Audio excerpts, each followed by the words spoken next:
Okay, I'm going to go ahead and interrupt the 19-part series that we're working on, and I'm going to talk about some new research and new ways to frame gaslighting specifically has come out.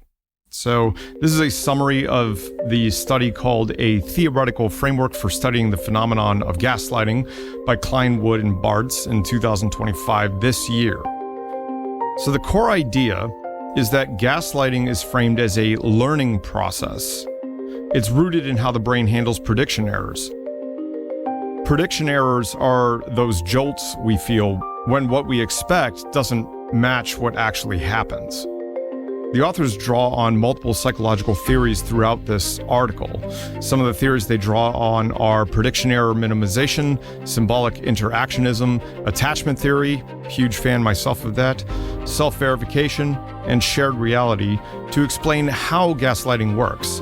Not just that it works, because we all know that gaslighting works. If you've never been gaslighted before, then congratulations. But all it takes is one time.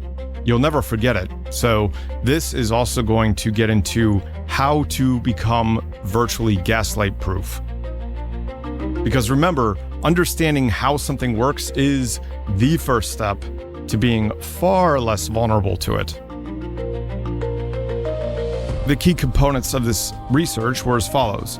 So, close relationships as epistemic leverage. Because we rely on trusted others to help us validate what's real, gaslighters can exploit that trust. The next one is prediction error minimization, or PEM. The victim expects consistency with their model of reality. When the gaslighter introduces contradictions, the brain experiences prediction error. Over time, repeated contradictions combined with blame shifting will distort the victim's internal model of reality.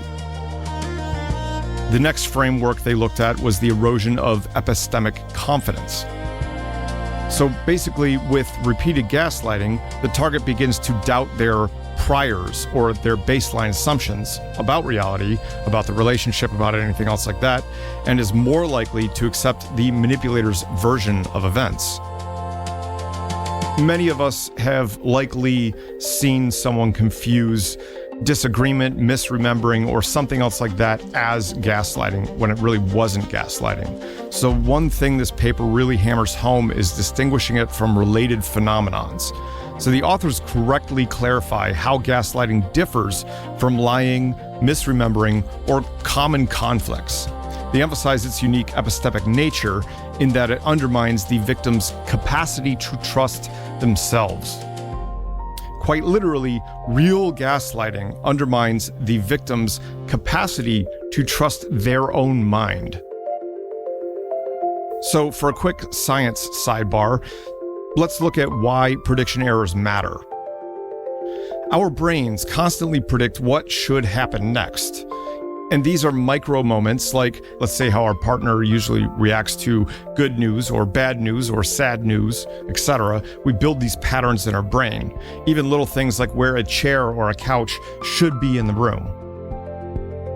When a trusted person acts in a way that breaks that prediction, the brain scrambles for an explanation.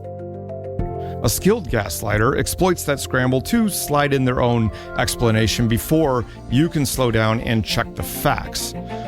The fix for this? Slow the scramble, pause, name the surprise, and keep a record. So why does this matter? Why does this new research study matter? Well, they're offering a more mechanistic, testable model versus the older psychodynamic explanations. And what this does is this opens space for empirical work on who's vulnerable, when they're vulnerable, and how to intervene. The researchers also argue that anyone can be vulnerable, which is absolutely correct with all the other research I've read. Absolutely anyone can be vulnerable, so that is accurate. It's not about personal weakness so much as misplaced trust. And of course, then there's the interaction between when we've misplaced our trust, when we get gaslighted, and that ego hit of, damn it, I got gaslighted.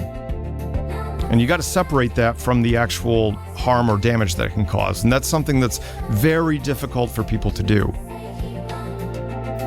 So let's get into this. How do we lower our own risk of being gaslit? Again, gaslighting isn't about being weak. It happens when someone weaponizes our trust. So new research from McGill and the University of Toronto shows how it hijacks the brain's prediction error system. When a trusted person does something that contradicts what we expect them to do, our brain scrambles to explain the mismatch. If they then tell us that the confusion is our fault, we gradually start trusting their version of events more than our own. I've been through this, you've been through this, this happens. If you haven't been through it, then that's awesome. You're not jaded yet, but you should still listen to this podcast. Over time, that telling us the confusion is our fault, either directly or indirectly, it chips away at what psychologists call epistemic confidence, which is simply the ability to believe our own perception. That's why gaslighting feels so destabilizing. It's not just arguing about facts. So how do we stop and keep ourselves from being gaslit, especially without being a dick about it and holding space for understanding that the person who's doing the gaslighting may not mean to be doing that gaslighting, and we may be also misreading things? And not only is this useful in relationships, this can also help when you see even, let's say, a political post that seems not true or out of whack, or seems like it has an agenda behind it, or you see a Facebook post that seems to have a nefarious agenda behind it, and what they're talking about seems to be trying to bend people in a nefarious direction. So the first thing we're going to do is we're going to pause before agreeing with a surprising claim. Always take a breath first. The manipulator may call this stalling or being defensive, but in reality, all we are doing is slowing down that prediction error loop so our brains do not default to their explanation. The second thing we're going to do is we're going to name what surprised us, either out loud or in a journal. People forget that projection goes both ways. We often do project the negative or unhealthier side of ourselves onto someone else. But at least with the same amount of frequency, most of us also project the good parts of ourselves onto others and assume that they are acting in good faith as we are. People forget that projection does go both ways like this. That makes us excuse odd behavior or chalk it up to past trauma. Trauma absolutely may play a role, absolutely, of course. But trauma is rarely the full story. Now, abusive people, they may call this overthinking or making drama, but you're simply labeling the moment so it cannot be rewritten later. Just keep an eye on whether your reaction is ego-driven. If it is mostly pride getting poked, that is a separate battle that you need to fight, and that has nothing to do with the other person. That is you. That is your ego. That is something that needs to be gotten hold of.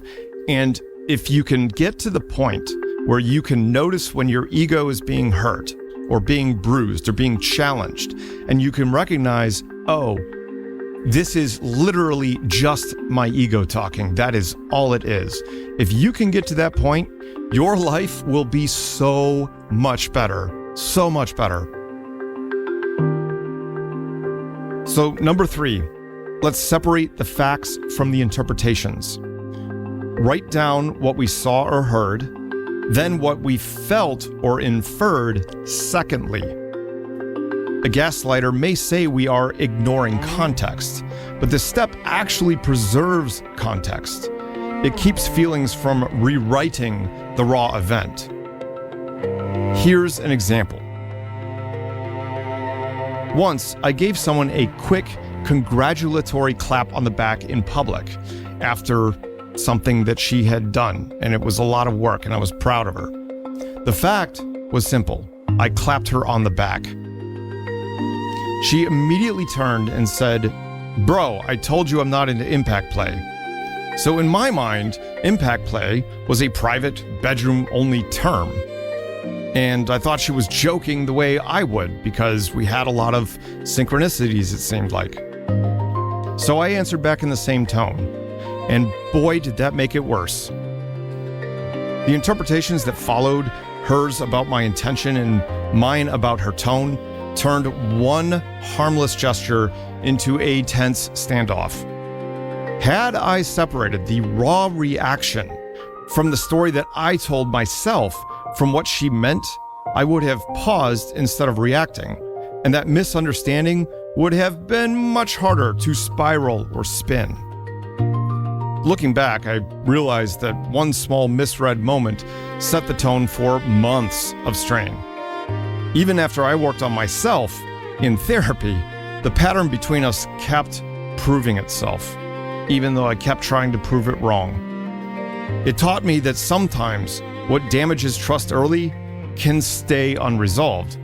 Not always because of malice per se, but when one party refuses to work on themselves, neither person's story about the moment ever really fully heals. Let's look at the fourth thing.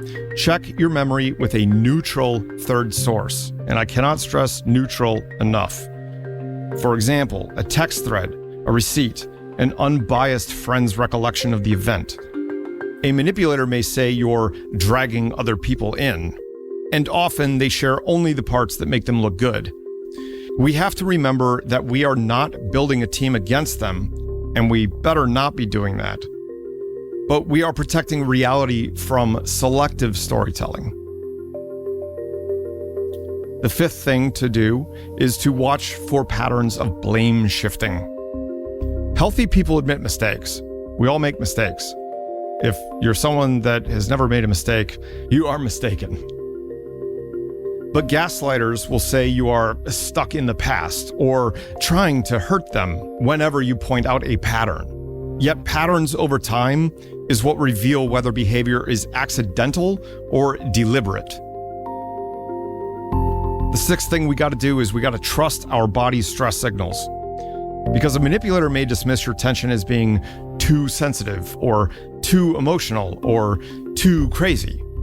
And yes, you should look at yourself objectively. Are you controlling your emotions as best you can? Of course, because we want to maintain that external self-awareness of how other people may take this. But long-term tightness in your chest, or shrinking your opinions, or walking on eggshells around one person, those are pretty valid warning signs. You need to look deeper at that point. The seventh thing we should do is keep a written log if things feel off.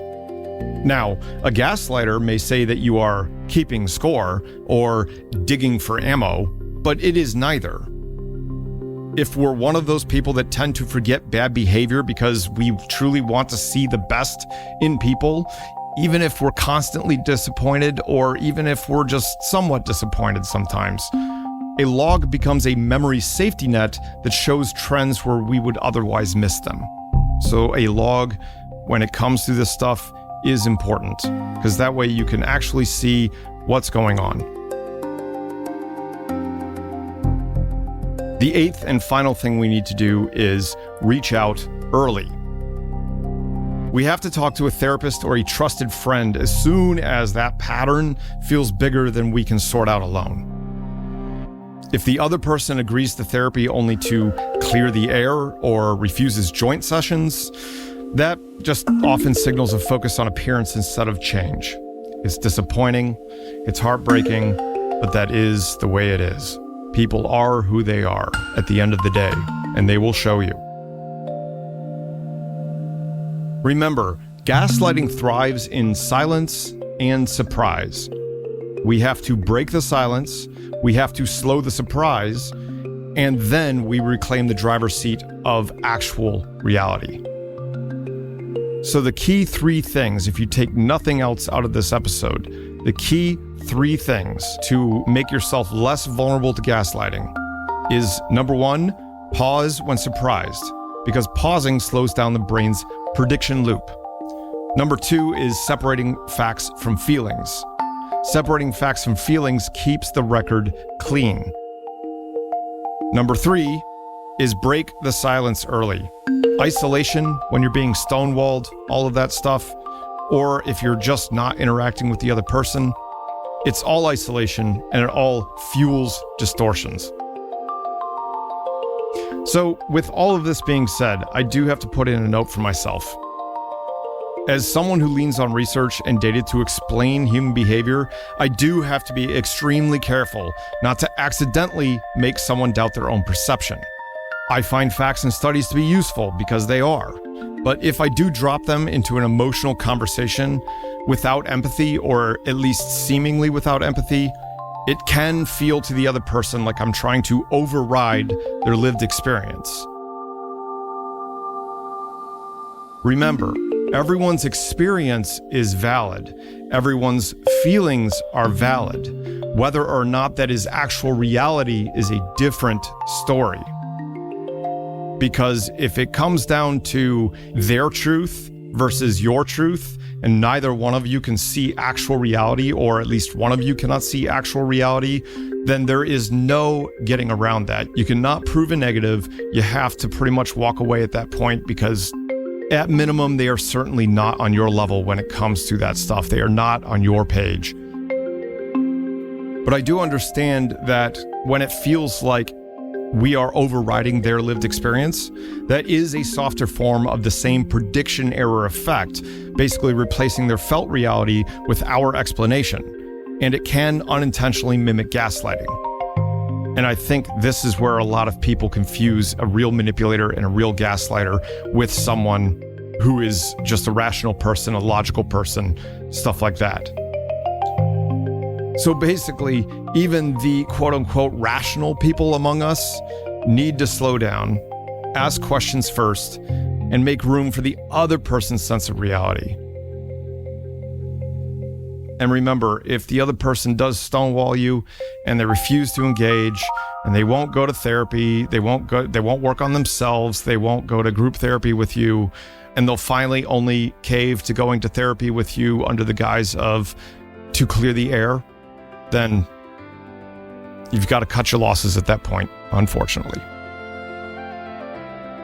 But that's all I have for today. Tell other people who could use these steps. They work. They really work. Have a great day.